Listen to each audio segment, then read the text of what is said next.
Okay, so let's start the program. Thank everybody for coming. This is XDJ. It's a one-week music program, part of the Taipei Biennial, and this is our second program within the music program. My name is DJ Sniff. I'm the organizer of this event, and today we're going to have two artist talks and a roundtable discussion. First, we'll hear from Sheldon Patterson, aka SlowPitchSound from Toronto, Canada.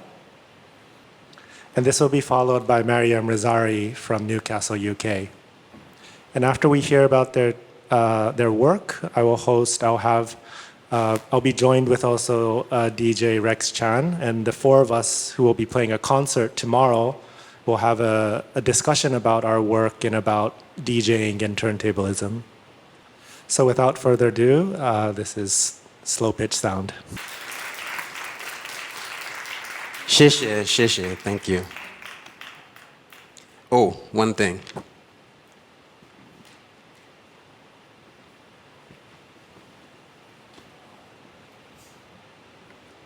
I can't start without my crown on. To you, it's a piece of paper maybe, but for me, this is the key that opens up a world of imagination. So before I start, I just want to say I'm extremely honored to be here. I want to thank DJ Sniff. I want to thank the Taipei Fine Arts Museum for this fantastic and unique experience. All right, so I don't usually do PowerPoint presentations, but I just want to say that all the juicy details are going to come after in the roundtable, so do stick around for that. I promise you there's some scandalous stuff in there, so don't miss out. So, my name is SlowPitchSound. I am a Toronto-based composer, mentor, and explorer of sound and visuals. I've been bonding with turntables since around 1995. And still finding ways to express myself with the tool.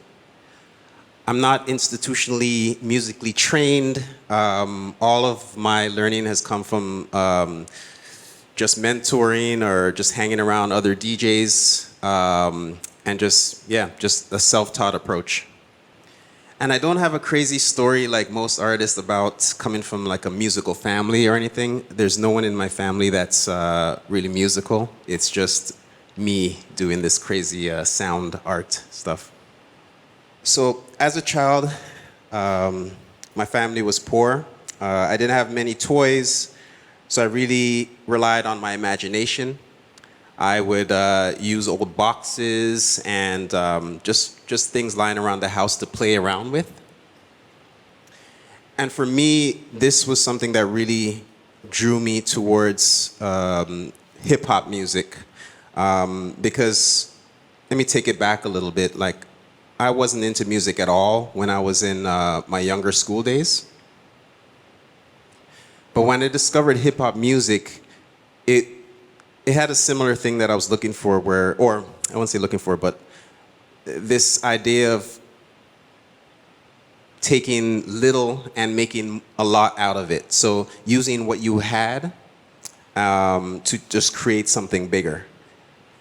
The limitations is what really inspired me in hip-hop music, and this was an instant attraction for me. So it was the culture of hip-hop where I first witnessed turntables being used differently, like an instrument. DJs would scratch and mix records, creating interesting mixes to make people dance. So I've always been someone who colors outside the lines, usually challenging stereotypes, and open to trying different things. So turntables was naturally a perfect fit for me. Once I got my hands on turntables, I practiced for many years and became good at DJing at parties. But eventually, I started to lose that interest. I found that there was a bit of a ceiling DJing at clubs. And to be honest, like when I was making mixes for those shows, I would really try to create a journey with them. So what was really frustrating was after putting a lot of effort into creating those mixes, I would have people come up to me and ask for, like, make requests for songs that had nothing to do with what I was playing. Very annoying.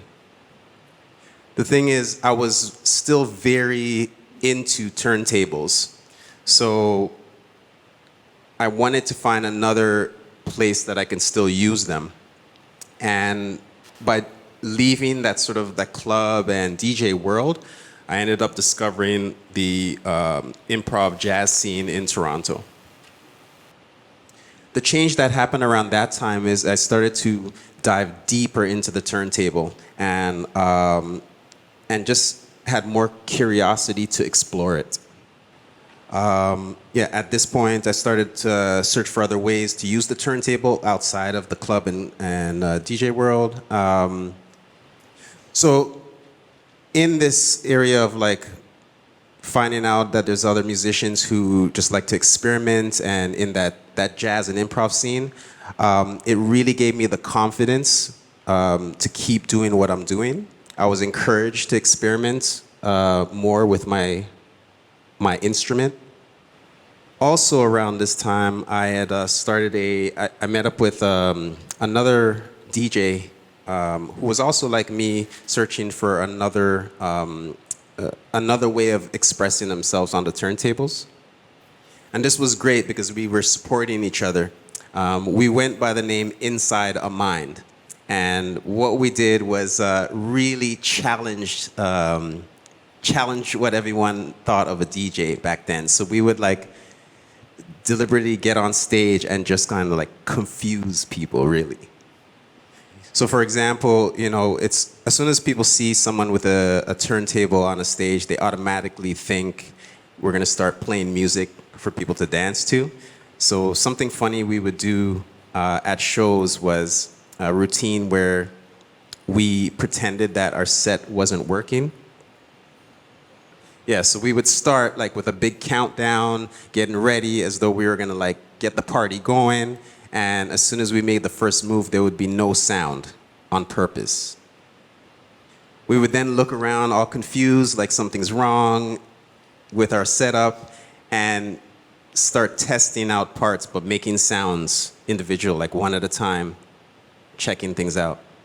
And it was really funny for us because for us, it was about seeing the expressions on people's faces when they realize, you know, we're hyping each other up, and then we start going, and then they're just so surprised. Most people would start laughing or pointing at us.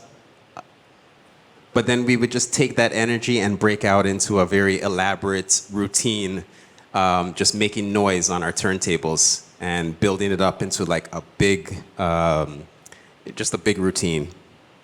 So the point I'm trying to get with that is just like for us then, it was, we didn't want to do, or we just wanted to change what people thought of DJs, and we turned it into just a very entertaining show. We used a lot of theatrics in it. And what it taught us back then, doing it, was that we really can do whatever we want on stage. And this was important for me. So this was back in like 2000 and like 2002, 2003. So it was important because it really was the beginning stage of building the confidence to just not, be discouraged by what people said or thought, and just to continue with being imaginative, just like create whatever we want and do whatever we want. It was the beginning stage. So from that point, over the years, I would just think about developing my skills to a point where I felt very comfortable that I can bring it wherever. So like instead of just being at the clubs, I can say I want to go into a theater. You know, this is how I thought. I was like, I want to go into a theater. How can I get into a theater, a movie theater, with what I'm doing? And then after that, I would be like, I want to work with an opera singer. I want to work with a dancer. I want to work with, whoever. So I just set up these challenges for myself earlier on and just got better with feeling confident with my instrument, and started to really move around in different communities around Toronto, different artistic communities. So today, the art form is more of a voice for me. It's a way of communicating. For me, it's far less about the genre and more about symbiosis between the instrument and myself. It's about the ability to transform imagination into reality instantly for me. Turntablism, or as I call it, for lack of a better word, sci-fi turntablism, is a way of life that transcends beyond the turntable. Its influences in everything I do. So when I'm making art, it's kind of there. If I'm thinking about creating a theater production, it's there too. Just the whole attitude, the whole, taking something that wasn't meant to be an instrument. It was supposed to be for just playing records and walking away, but using it to just kind of open up a whole bunch of doors. I promise you I'm very happy in this picture here. It doesn't look like it. That's my happy face. Thank you very much, everybody. That's all I got. Hi, so my name is Mariam Rezaei, and I'd like to say thank you to DJ Sniff for inviting me over to take part in the XDJ residency, also to SlowPitchSound and DJ Rex Chen, to UJ, Freya, everyone at the Biennial and here at the Fine Arts Museum. So I'll talk you through very briefly some of the work that I've done and some of the work I'm currently, working on. So this is a picture of me biting a record. I like this picture. I feel like it captures my personality very much. I am a classically trained musician. I've been through university, got my undergraduate, postgraduate, and PhD. My PhD was a composition portfolio for turntable works. My interest in DJing first began when I was at school, and my best friend had a set of Technics turntables, and he was learning to beat match French house music, and I desperately wanted to be the center of attention, to be involved, to throw a party. I was 14 years old. I got my first set of turntables when I was about 15, and then around that time I was watching MTV Base, TV channel that we had in the UK, and that was the first time I saw turntablism. I saw a German DJ called DJ David, and he did a handstand on a turntable. And that absolutely blew my mind. So from around this time, I got a hold of turntables and I started to learn very slowly and very much by myself things about turntablism. That often included buying a magazine called Hip Hop Connection that we had in the UK. I had a couple of friends that I would borrow VHS videos. We would get mixtapes from DJs like Qbert, the Thud Rumble, all of that stuff, turntable TV. This was just before YouTube was a thing. I'm old.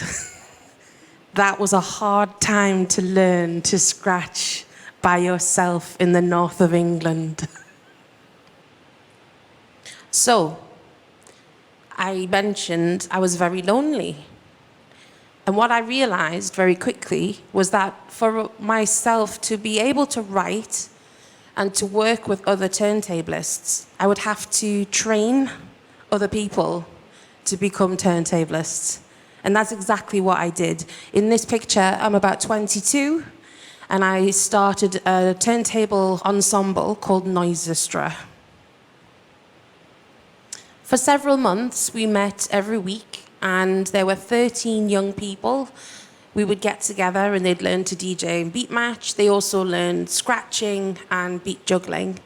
We started to explore how could we compose music together as an ensemble, but also I had to give them autonomy. They had to like the music they were making.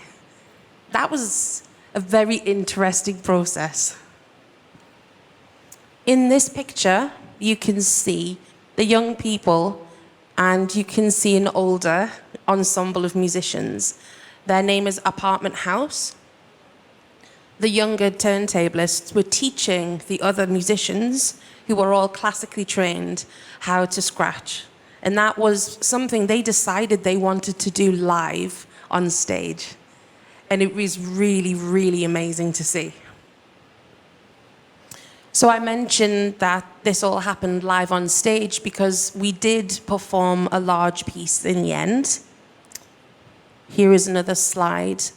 You can see there are little lights, and the DJs had little finger lights, and they would shine them on the record, and another DJ would grab that part of the record. It was a really wonderful, fun way that the DJs decided to compose and to perform together. We had a lot of fun. So other pieces that we performed together involved graphic scores, which are visual images that represent an action, a gesture, or a particular sound. Here are a couple of examples of those graphic scores. Sometimes we used color, sometimes we used shape. Here you can see the instrumental ensemble alongside the turntable ensemble. So, we met for several months for regular workshops, and in order to do that, we needed a venue, we needed a practice space. I was very fortunate to gain access to a place called the Old Police House. That literally was an old police house. I was able to use the space 24 hours, 7 days a week. And that meant that the young DJs were able to come in and could spend as long as they wanted rehearsing and practicing. I've known for a very long time how important community is, but in that project, I really understood and comprehended the necessity and how important it is for what we do as turntablists to enable and to share. That's very empowering. The young people decided at times that they wanted to run different small events. Nothing big or licensed. There was no money being exchanged. So one of the DJs was a young mum, and she wanted to be able to come along with her young children and a couple of her friends, and they would have an afternoon. Everyone would have a go on the turntables. So that became a regular thing. And very quickly, other people wanted to also join in. And so we started to run different events, always community, always pay as much as you can. And it got very, very experimental.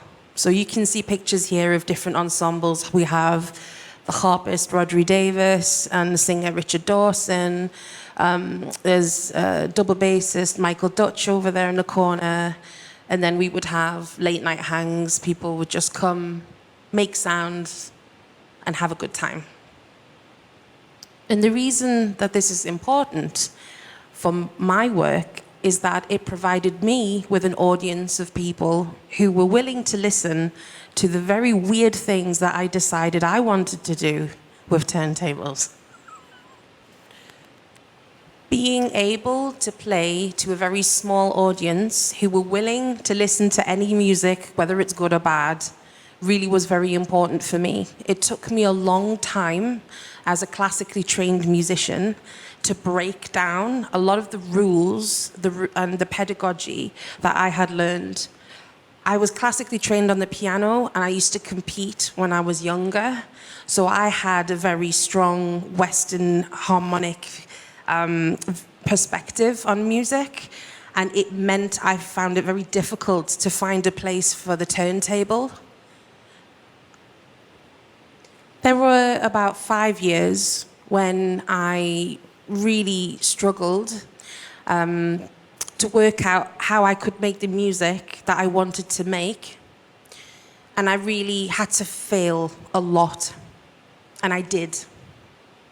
I completed my PhD and I gave up for about a year. And one night at the old police house, a friend of mine was DJing and she encouraged me to just come back, just have a go, just play some tunes. That's it. So 2019 was very much a turning point for me as a turntablist. I began to embrace the ideas that I had. I began to work across several genres. I performed live and stopped thinking and considering a composition from a studio perspective. And from that point, that moment of liberation for me in my own mind, I haven't looked back. And now I do whatever I want. And it is very fruitful. I have 3 solo albums. Sorry, I'll let you go ahead. 从那个时候开始呢，我就等于是一个自我解放了。然后自我解放以后，我就再也没有回头。好，那我现在就可以创作任何我想要创作的音乐，而且我觉得收获良多。I have 3 solo albums: Blood, Skin, and Bone. I write a number of different pieces for 2 turntables, which I perform solo. I played a piece last year called Sad Tits, which is a horrific title and a lot of fun, very noise and jazz. I played this in front of the very famous composer Roscoe Mitchell, which was excruciating, but he liked it and asked me to play with him. I have also performed and composed a number of turntable quartets for solo performer. Funnily enough, the solo performer is me. Let me tell you, that is hard work. 这其实都是蛮不容易的工作。These works have all been commissioned. This year, I performed the closing performance at Darmstadt, which is the famous composers' conference in Germany. I co-composed the orchestral part with another composer. That was because that is the idea behind the commission. I had to memorize the piece, which was about 27 minutes. I'll speak more about that later, I'm sure, with the other DJs. This year, I've been very fortunate to be part of 2 very special ensembles. One is this conference right now in the quartet turntablists. The other is a project that I manage, the Turntable Trio, with Maria Chavez and Eviction, also known as Victoria Shen. We were very fortunate. We were invited to be on the front cover of Wire magazine, and that was a very fantastic bit of exposure. I'd just like to point out that we got this magazine front cover, but actually we hadn't met yet in real life. So that was quite an unusual experience. That's how important a trio like this is, and how rare something like that can happen. Much like this quartet of turntablists here, Victoria, Maria, and myself, we all work very differently, and that is a beautiful thing. In this picture here, Victoria is working with her needle nails. If anybody knows Victoria Shen or Eviction, she went viral online in 2020, where she has made acrylic fingernails with turntable needles that come out of them. In this picture, she's playing on my records with her nails. In this picture, I'm playing with Victoria's turntables. Victoria modifies and builds her own equipment so they can move at an extremely fast and extremely slow speed. They can light up, and also they are portable, so she can walk into the audience with the turntables. I am manipulating the turntable there. You can see on her hands very clearly the needle nails. That's about it. Thank you. 我分享就到这边，谢谢大家。Thank you, Lydia. That was hard work. Thank you, Lydia. Before we move on to the roundtable, I just want to give my perspective on organizing this event. I've been curating sort of experimental music events for a very long time, and in most cases, small and large, I've had to embrace dissonance amongst the people I invite for various factors. I have to feature some artists that are different in their practice, or there might be a request for the organization. And so it's very rare that I could have sort of something that I truly want to put together. It's always a balancing act. And this is the same even if they're all DJs or turntablists. 那就算都是 DJ 或者都是唱盘主义者，那其实唱盘乐手，那很难得能够有这样的一个组合。So this time, when I had the offer from the curators of the Biennial and I heard the theme about small world, it was really the first time that I was able to invite DJs, turntablists, musicians that I felt were very close to what I do, and sort of something that might be almost harmonious. And I was also a little bit anxious about doing this for the first time. I was anxious that maybe the music that we made together would be crap. I was anxious that maybe they may seem like they were working similar, but we wouldn't get along. But this week has actually turned out to be extremely harmonious, extremely filled with moments where we're saying, that's exactly what I think, or this is how I do it. Oh, it's so great to meet you, because I felt like I was the only one doing this. So I wanted to ask some questions to my fellow artists. One of the words that we're often associated with, whether we like it or not, is the word experimental. And in the radio show that we recorded, Chao, you mentioned that you felt alone, lonely for a black artist making experimental sound. And Mariam, you have a very sort of provocative statement, which is not so provocative for me, but saying that turntablism or turntablists are essentially experimental. And Rex, also, when you gave a talk last week, you said that you come here not as an artist, but as a DJ. And I think that's also sort of a statement about your work. He said that he was presenting not as an artist, but he was presenting as himself as a DJ. So for me, being experimental is not really about a style of music or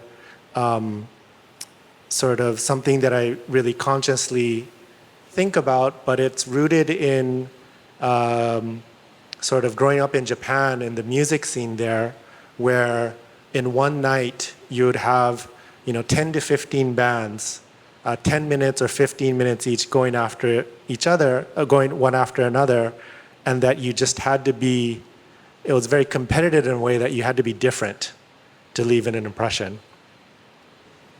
So for me, when I started, I wanted to be the best DJ in the world, and I wanted to do these stadiums, but then quickly my mindset sort of switched to thinking that I want to be the one and only DJ, a unique DJ that's not like anybody else. And that has kind of propelled me into this experimental practice and going into experimental music. So it's really a desire to be different. So maybe I want to first ask Chao, what does it mean for you to be experimental or to experiment? What kind of associations you have, or how does it relate to your work? So for me, it's about staying curious and just breaking stereotypes. I think that's what drives me. It's like, I feel like everyone should just be able to craft their own life, taste different things to see what appeals to you the most. So for me, that's what experimenting is. You know, it's just testing and trying, you know, seeing just what feels good to me. Yeah, without doing that, you just wouldn't know what else there is. Like an example, it's when I was younger, most of my friends just wanted to stay around the neighborhood, just wanted to play like basketball. I enjoyed basketball as well, but I was curious about snowboarding, you know, and I didn't see anyone else who looked like me doing that, but it was the most amazing thing, you know, for me. I was able to break the fear of being on a tall mountain, you know, and met a bunch of new friends in that way. And it was just the beginning, and I'm so glad I did that, just trying something. And I view music in the same way. It's just like, why not? In terms of the aesthetics of plunderphonics, the act of putting the needle on a record is an experiment. With that alone, that principle, that fact, that means all turntablism is an experiment. The next question after that is whether it's a good or a bad experiment. So the value judgment comes after that. Where we place our music making in, sorry, Lydia. The practice of turntablism is the addition of the turntable, which is a piece of studio equipment, with the actions of a human being. Those two elements are the practice of turntablism, in my mind. It is understanding that we then have the concept and the practice of turntablism. For us to compose music that is experimental, I want everyone to consider the turntable as an instrument like any other instrument. I often say, if you are stuck and you're unsure about something within turntablism, take the word turntable out and replace it with piano or drums. And how would you consider it then? How would you answer your question? The reason why I explain this is because our thoughts and our considerations as the individual is where I believe we define our experimental music practice. There is a lot of turntablism which is not experimental. There is a lot of turntable practice which falls into a tokenistic area. That is things like scratching in a Pepsi Cola advert. 首先我要讲一下，就是那个实验这两个字啊，大家对我对实验的态度其实是不断的失败。如果你有机会在大家面前做表演或呈现一个你的作品的时候，你愿不愿意以失败的内容或失败的作品或失败的演出来呈现给你的观众或你的听众？你有没有这个勇气去做跟其他人不一样？如果你身在一个团体啊，一个阶层，然后一个音乐现场，你有没有这个勇气去持续做失败这件事情？它就是不同于一般的规则。而使用唱盘、使用黑胶唱片，这个对于它本身唱盘就不是一个乐器，所以它以前播放黑胶唱片的人，听黑胶唱片音乐的人，他们是不允许去摸这个唱片的，所以它相对来说，它又有一个非常严格的印象，它是一个播音乐的机器，它并不允许你拿来玩弄它，它并不是乐器，所以我们要把它变成乐器，或是把它变成 DJ 的工具，我们要延伸它的时候，它对我们来说就是一个挑战，因为毕竟很少人在这样做，所以唱盘主义或者是唱盘乐手，它的形成都是需要我们去打破原本这个黑胶唱机或者是黑胶唱片它原本拥有的功能，而去延伸它，去创造更多的可能，拥有它以它上面原本有的技术功能，然后再加上创意，我觉得在这样比较这两个结合，比较有可能成为新的作品，或成为一个艺术。I'm just wondering if I should ask the question or respond to some of the things you said, but maybe I respond to what Rex said. We imply that the record player is not meant to be played as an instrument, that it's not meant to, we're doing something that it's not meant to be, and I disagree with this. I think that the turntable, when you look at it, you want to touch it. And when you touch the turntable, it has this wonderful feel that you could almost feel the sound, and there's such a direct connection with the sound. So I actually think it's meant to be an instrument, that it has an affordance, it implies to be played with. And I think this is because two reasons is one, that the Technics turntable that we use has been improved and designed to be used almost in an instrument way, right? There's been a history that's built up, and also we are a generation that also saw DJs who did this. So I feel like I never thought I was doing anything wrong. I felt like I was playing it exactly how it meant to be played. But I wonder if anyone wants to respond to this or feel similar. Or I definitely felt like I was doing something wrong because my mom had like one of these all-in-one, it's like a turntable, a cassette player, kind of, and when she would go to work, I would like sneak and like start messing with it. So I felt definitely like I would get in trouble if my mom found out I was doing this. And I actually did break it a few times because it was, this is where I learned the difference between the types of turntables. There's one turntable that uses a belt to drive the platter, and another one has a direct drive, so it's just the motor that's in the middle of the platter. So this one was belt driven, and I definitely made that belt fall off quite a few times. anybody else want to? No? Okay. We recorded a radio show that will be played in this room after this program, and I asked everyone to think of 5 tracks of music that they felt they were influenced by, that's important to their practice, or that has somehow relates to their memories or backgrounds.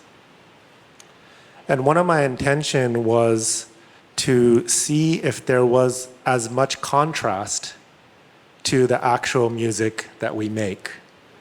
And in my case, there's a very stark contrast to the music that I listen to and that I even like to listen to today, and the music that I actually perform and make. So I personally don't have any desire to make the kind of hip hop that I listened to growing up, or the kind of house music that I was playing when I started DJing.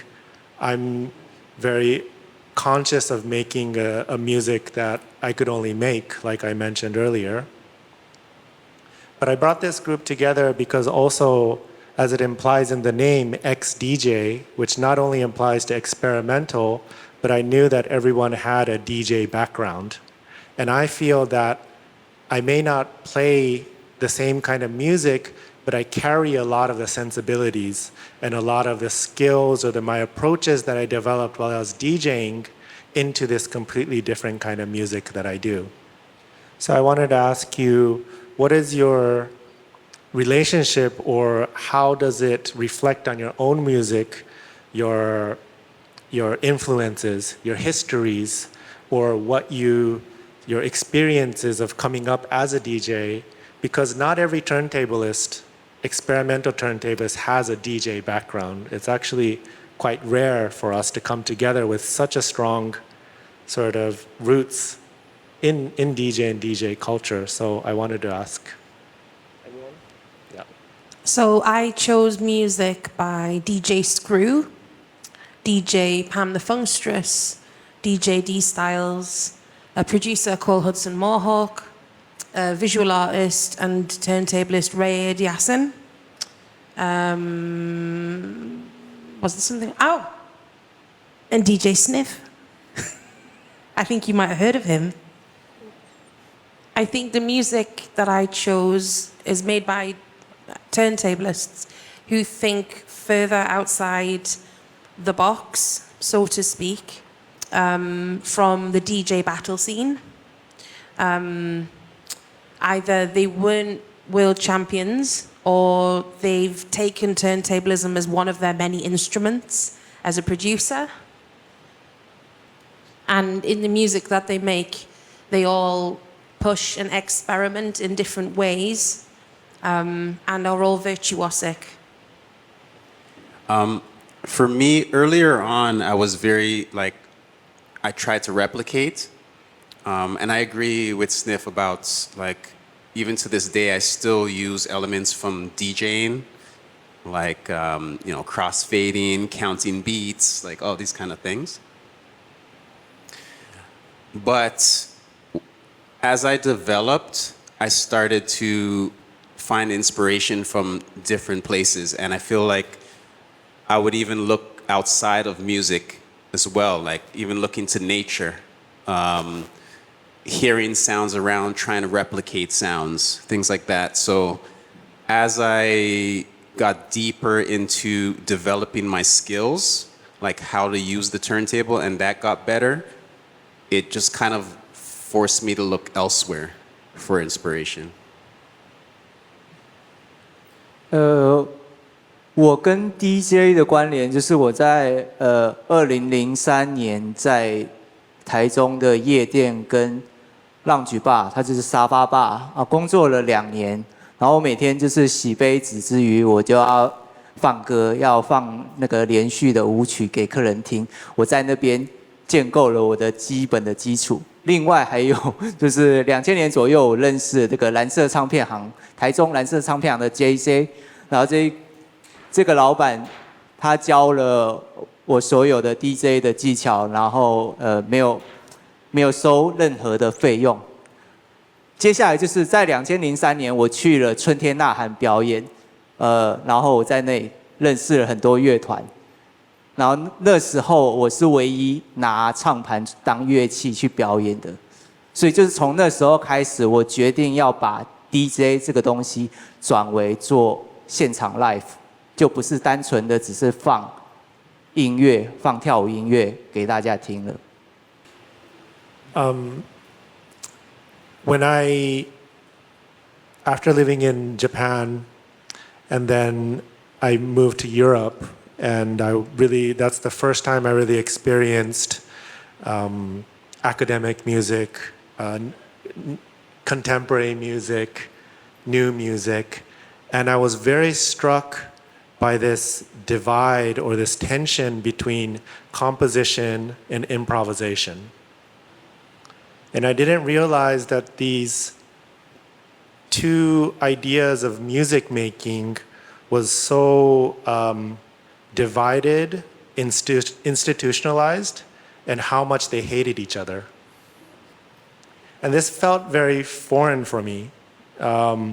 Foreign for me as somebody coming to Europe to live there as a foreigner, but also coming from a DJ background. I never thought sort of that there was a clear distinction between composing and improvising. When I DJ'd, it was kind of the both. And even today, my music, I don't think I could clearly cut what I do is purely improvised or purely compositional. And I think if you come to the concert tomorrow, there'll be moments where it'll feel like it's purely improvised, or it's also very composed. I won't tell you which it is. But I wanted to ask you what you think about how composition and improvisation kind of works in your own practices. When I was talking earlier about my own practice, I said that when I had completed my PhD, I stopped. And what you've just described and articulated is exactly the problem that I came across. I completed a huge volume of work. It took me 8 years to do part-time. I had to pay my way. I had to run the Noisestra ensemble. And there was a huge resistance to allow any form of flexibility within the composition and within compositional practice. It made me feel inadequate. It made me feel the work that I was doing wasn't good enough or valuable. And so when I completed that work, I had concluded something, and I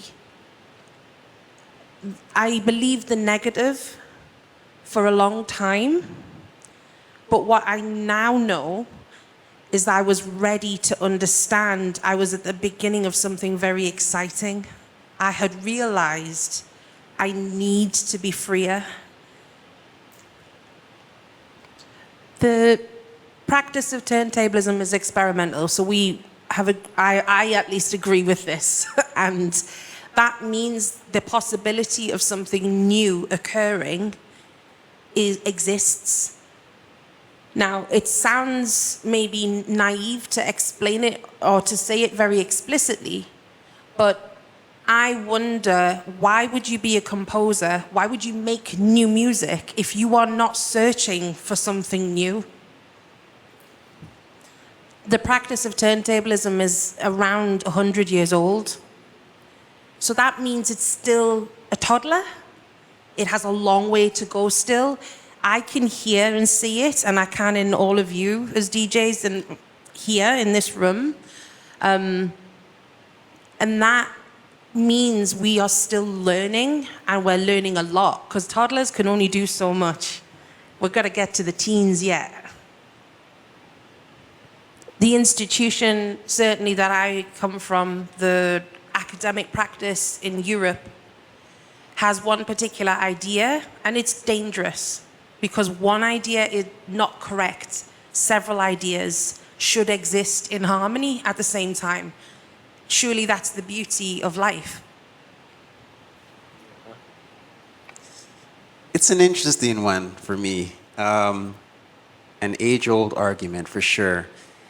I think personally it's like it depends on how much you practice, I guess, because I feel like the more knowledge you gain, it's like the composition just kind of happens naturally. So I'm finding even like when we're jamming, because there's certain things that I know, like if it's too loud, then I gotta do this, you know? If there's too much texture, then maybe I'll add more of a smoother tone. It just naturally becomes like composition. It's a weird thing, right? So it's like, even without choosing to, just because of how much knowledge I have messing with the turntable, it becomes composition. And it just raises the question, like, what is composition? Like, I would say in the past couple of years, I've started experimenting with visual scores, and that is a totally new idea for me. So even just right now, thinking like a composition could just be, we just quickly say, let's start quiet, let's make noise over here, bring it back down, you start next, two you go. That's composition, you know? Like it could just be like this, right? So. Rex, yeah. 我要讲，我认为作曲跟自由即兴的作歌这两个是非常紧密的关系，但我个人比较偏向于自由即兴，然后我会用一个招式来解释，它叫做无招胜有招。无招胜有招，它是来自金庸小说《笑傲江湖》里面的一个武功招式。然后天下有非常多很厉害的武功，有葵花宝典，有九阴真经。然后有一大堆很厉害的武功，可是另外有一个武功就叫独孤九剑。独孤九剑最高的境界就是最后一层，它就叫无招胜有招。而作曲跟即兴它的关系，为什么我说会紧密呢？就是你在无招胜有招，你在随便的 free 的玩你的乐器之前，你一定要学过各种的招式。这样我认同 Chester 说的，你要大量的练习，你要先学过别的招式，你对作曲，你对各种的唱盘的这个技术，各种的技术，你都要去大量的练习。之后，我本人的话，我会用中华东方的思想，像我每天有喝茶，我会用气的观念来感觉这件事。那无招胜有招，就是我面对另外这3个 DJ， 他们出招的时候，我会感觉他们，然后我会去找出适当的招式跟他们应对。当我只有自己一个人的时候，我就会以气、以打坐、以茶道的方式来即兴做音乐。Great. Like Mariam, I also endured 6 years of doing a PhD in a European institution in the UK, and in a compositional electronic music compositional department. But because I didn't have the language or the background in composition, I had to talk about what Rex and Chell was talking about this physical knowledge, knowledge through touch, and also through technology. And one of the things I talk about in my thesis is that when we think of composition in turntablism or in DJs, one of the things that gives the framework, the compositional framework, is our tools.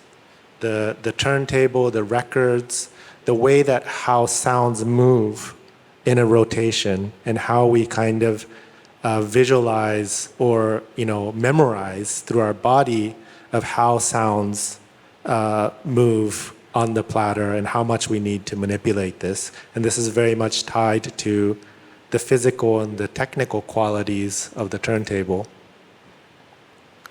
And me and SlowPitchSound, we use the same DJ mixer, and I was very delighted to find that we've made the same sort of adjustment to the crossfader to kind of have a more smooth tactile feel.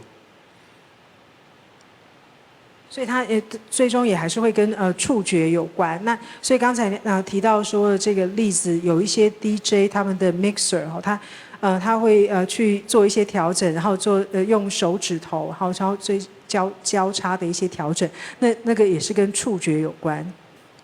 So I wanted to ask you, I think so DJing and turntables is inevitably this relationship with electronics and technology, and I wonder how you think about that, how you think technology or gear, this sort of DJ gear, plays a role in your musical practice. So I use a digital vinyl system called Tractor, and I use a specific DJ mixer associated with that system. So just to explain, I do use real records. The records have a sine tone pressed on them. So the feel underneath my fingers is still a real record. The DJ mixer I use is also a sound card. And there's a bit of magic. The mixer is connected to my laptop. The software on the laptop can play any sound. I can make a sound on my iPhone and drop it on my laptop and use it within a few seconds. The magic of MIDI means that my records become a controller. It's the same principle behind a MIDI keyboard or MIDI buttons. So because I can use any sound off my computer, I don't need to keep buying records. But it also, so it's more ecologically friendly. But it also poses a different aesthetic question. What sounds am I going to put on the computer to use? Because if I go to a record store and choose a record, it will have something I don't know about it on the record, even if it's my favorite album. When you drop the needle on the record, you'll find and learn and discover something. If I choose the sounds that go on my record, there's a different amount of control, and it can go either way. It can work really well and be like genius, or it's total failure. I'm worried because the DJ mixer I use has now been discontinued post-COVID pandemic. And so I've been talking with the other DJs here about considerations. Chell and I have been discussing, is it a good idea using this kind of technology? There's lots of different questions.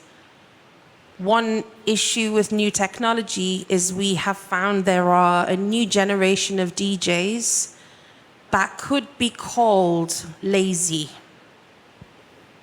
I'm going to try and explain one example. So Lydia, brace yourself. So with two turntables and the same record, we are able to repeat a particular loop, let's say a break, a particular instrumental section from the left turntable, then onto the right turntable. We rewind back to the left turntable and make a continuous flow of music. That technique is called a beat juggle. In the traditional way, working with real vinyl, you must spin the record back. With the digital software and digital vinyl, you are able to cheat. You don't have to spin the record back. You can refire the sound by pressing a button. Now, I say this as a very concerned and annoyed DJ tutor because I teach students. That's lazy. But if you decide to spin the record back and use the buttons, you might discover something new. So the technology can give us a new channel to something new if we as people approach it with that in mind. You guys have any comments?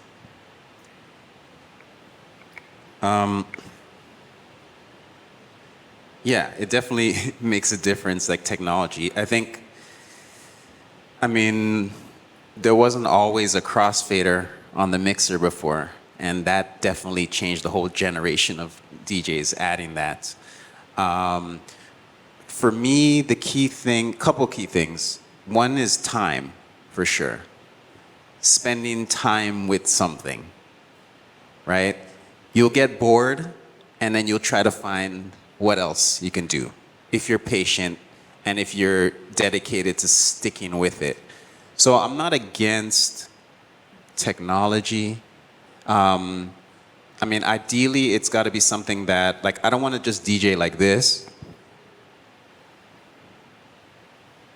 I want to be able to touch and make change by touch. So as long as I can do that with the technology, that's fine with me. But I think the main thing is really just spending time with something, kind of getting tired of it and seeing like, okay, what if I turn it the other way and I play with it backwards, upside down, like just looking for new ideas. So as long as I could, as an artist, the tools that I put together, as long as I'm able to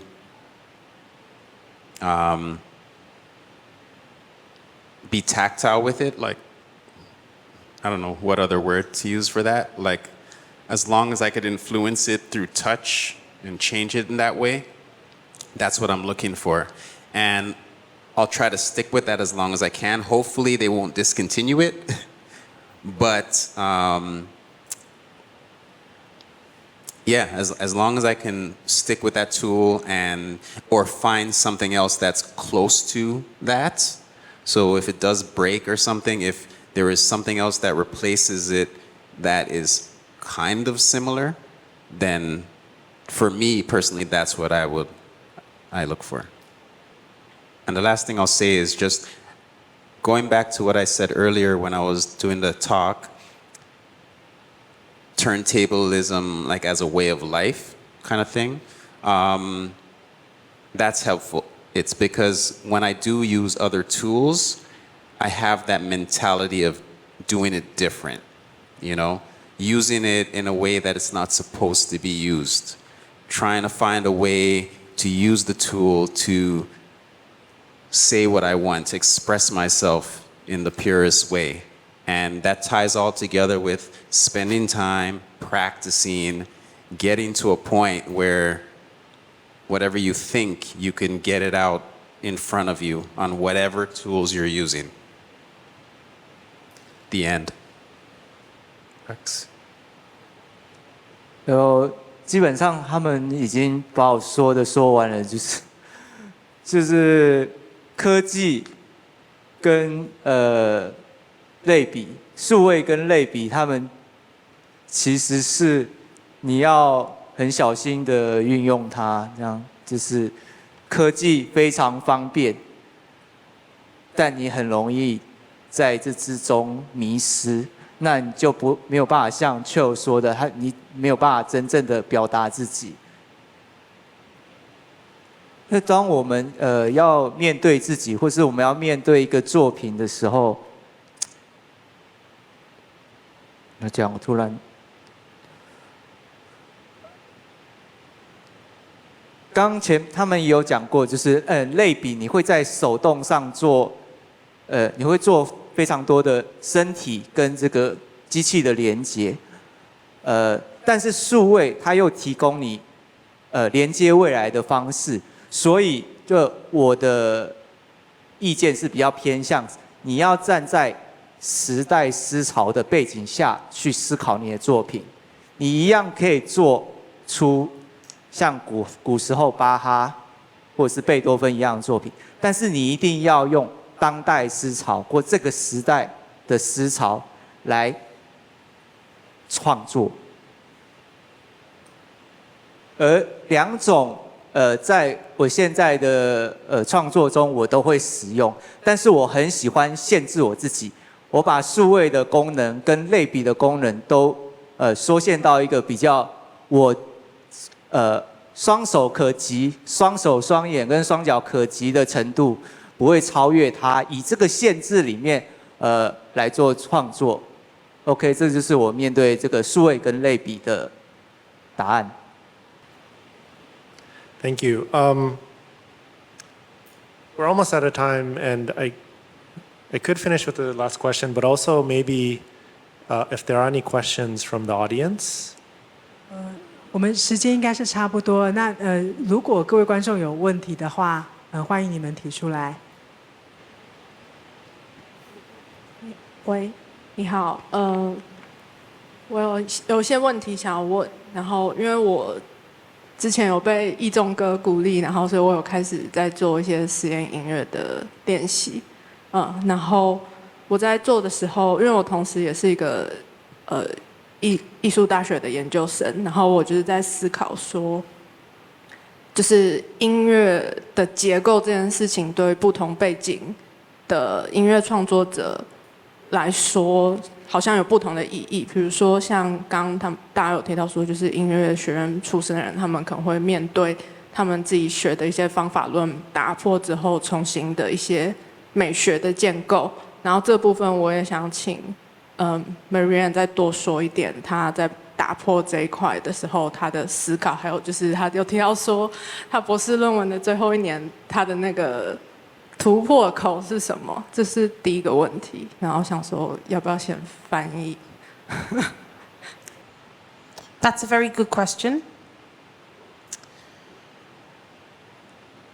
I think my formal musical training has enabled me to use critical and analytical skills,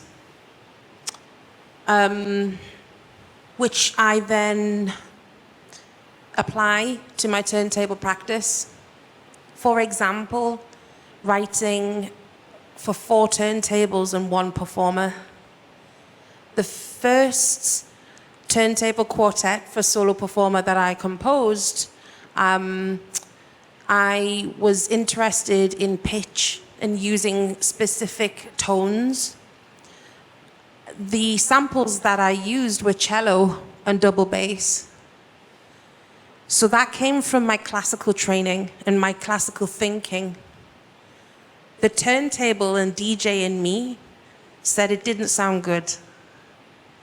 So then, as a turntablist, I just changed the record, and then it worked.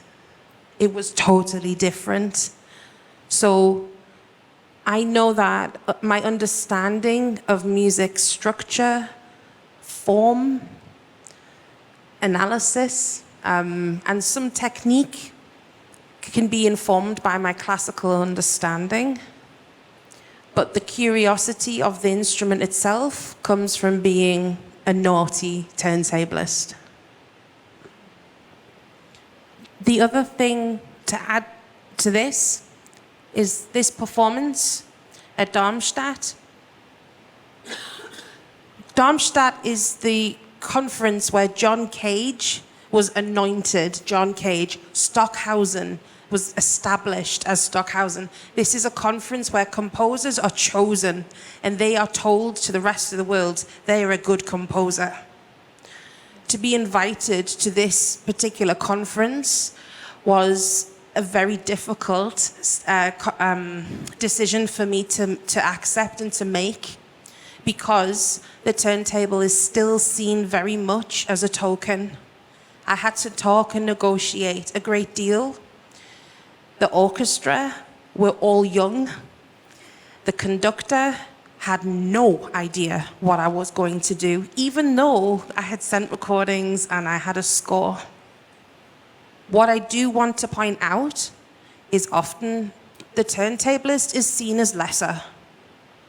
But I need you to know that I co-composed this music with another classical composer who is a brilliant person. But we workshopped, and he learned constantly from me.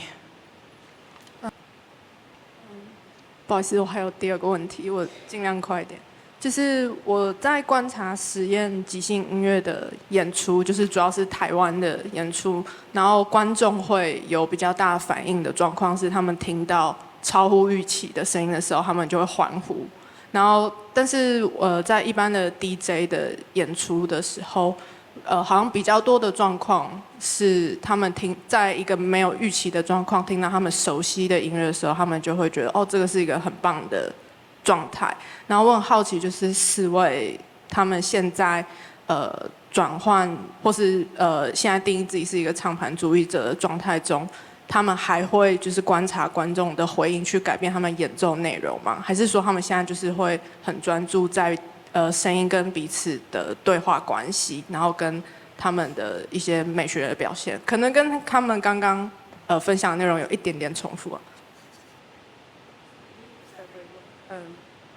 你是要问哪一位？都可以，是不是？ Okay, I'll answer. Well, I guess for me, the places that I've been playing, like people who attend it usually have a somewhat of an idea that, you know, they're gonna get something different there. But personally, I don't really care for that. Like, it's different. When I was DJing at clubs, you kind of want to look at the crowd and catch the vibe, you know, see what people are doing and try to respond to that. And that's an art form in itself. But for the stuff I do, it's more personal, and it's more about it's more about confidence and sticking to something and sticking to what I'm doing. And I find that usually works very well. Like, if I step on stage and I'm all nervous and I'm looking like I'm not even sure of what I'm doing or confident, the crowd reacts to that. But if I'm just really involved and sticking to my plan, people tend to be drawn to that.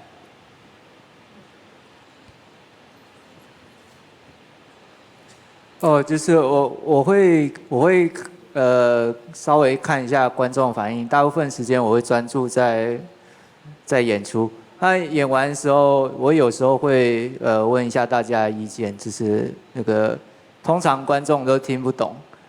还有我在播放比较吵的噪音，就叫 hush noise 的时候，这个比较年轻人都会冲到前面来，要求我给他们更多的噪音，这样让他们爽。这时候我就会把它关掉。我的反应差不多是这样。For me, the most important thing is the music making. The audience are secondary. I don't mean to offend audiences by saying that. What I know from my experience is that my interest in music making is what interests the commissioner or the person that programs me. My performances, for the most part, have very strong audience attendance, and it's what I have and it's what I work with.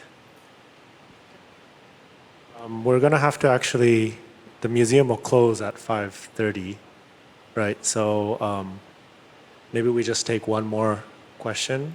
I kind of care, but I'm not gonna elaborate on it. But maybe just one more question, a short question. Yeah. I can keep it for the interview, but I just launched this topic. Thank you very much for this great talk. You all remind me of actually Post-Production. It's a book by Nicolas Bourriaud, actually highlighting the fact that in visual arts, the figure of the DJ through sampling, mixing, blending has become actually the new matrix, the new pattern for visual artists. So I was curious actually to hear from you few names of artists, visual artists, that you consider practicing actually turntabling and things like that. That could also include actually the cover of your album, but we'll continue the conversation afterwards. Thank you very much.